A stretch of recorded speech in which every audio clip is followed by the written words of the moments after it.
Why have we been given life? I think we're here to struggle and to learn. I don't think we're here to be happy. That's why when we keep going back to the happy argument, I've always found that kind of frustrating and annoying.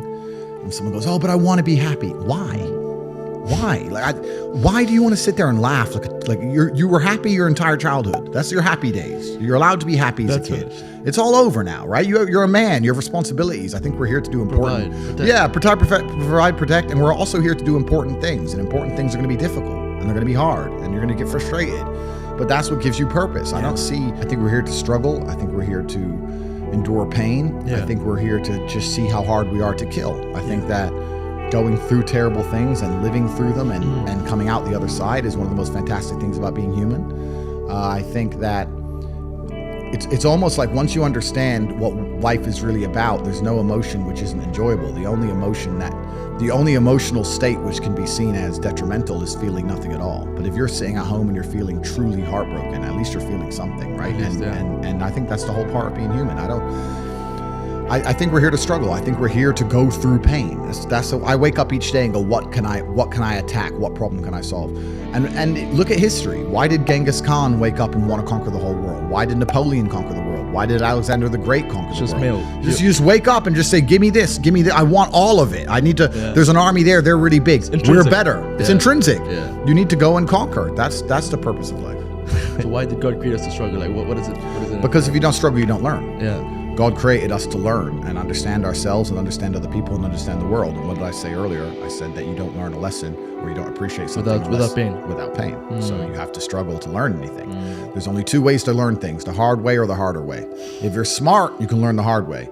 But in my experience, 99% of the planet only learn the hardest possible way. I don't believe in the societal paradigms in which they have tried to construct this idea of happiness. I don't believe or subscribe to the way that happy and sad is currently understood by the masses of the population. I think if you are anything less than absolutely distraught, you are happy. You're a version of happy. It's like saying gray is a version of black, right? No matter how light the gray is, you can still call it a version of black. And unless you've gone through an event which hopefully doesn't happen too often, like the passing of a family member or something that's truly destructive and detrimental to your mindset. Besides these events, which hopefully only happen a few times in your life, you should be happy. If you're not crying or paralyzed in silence due to the absolute magnitude of a detrimental circumstance or the absolute magnitude of a negative event, then you are a version of happy. So I am always happy is the short answer. I don't believe in not being happy. I don't believe in not saying to myself I'm happy. I'm always a version of happy. And this idea of chasing happiness and always being concerned and preoccupied with how happy you are is actually the biggest mistake that a lot of people make, I think, in the world today.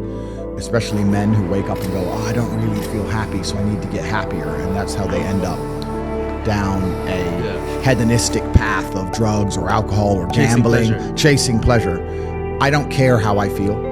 I don't care if I feel happy or sad. It doesn't really affect what I do each day. I do the exact same things. I act the exact same way. I don't care. I don't put weight to the significance of the emotion. So I always consider myself a happy person, but if I woke up and I was slightly less happy one day than another, it wouldn't affect anything I do and I wouldn't put any relevance to it. I'm human and that's life. And so am I any happier now that I have hundreds of millions of dollars than before I was broke? Not really, but I was never unhappy. I'm the same state that I was then that I am now. I have work to do and I will do it. It's as simple as that. Well, also, there's no light without dark, and there's no joy without pain.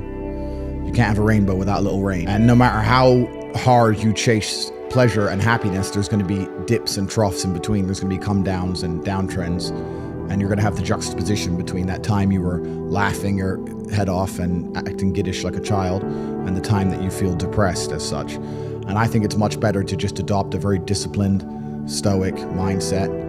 I'm always the same base level of happy regardless. If I lost all of my money today, I would be the same happy. If my net worth quadrupled, I'd be the same happiness. As long as I am alive, which is a struggle, unfortunately, in the current climate, but as long as I'm alive and the people I care about and love are alive, and as long as God gives me the honor of doing my duties and providing for the people I care about, As long as I get to wake up and know that there's a whole bunch of people in the world who need me, and I get to work hard to please them and do good for society and good for the world, Yeah. then I'm a vessel of God, and I'm happy enough to survive. That's all I look at it as. I don't ever consider how do I feel. That doesn't cross my mind. I have things to do. I'm too busy. I have things to do every single day. I have very important things to do, and how I feel really is not going to affect how I complete those tasks. Right. And when I speak to men, they say I'm unhappy or I need to be happier. I think that's absolutely the wrong frame of life. You're a man, you have duty, you have honor, you have things you should be doing regardless of how you feel. And the people who are perma-obsessed with happiness or sadness, I just think it's the wrong paradigm to view the lens of life. I think you should get up and do what needs to be done.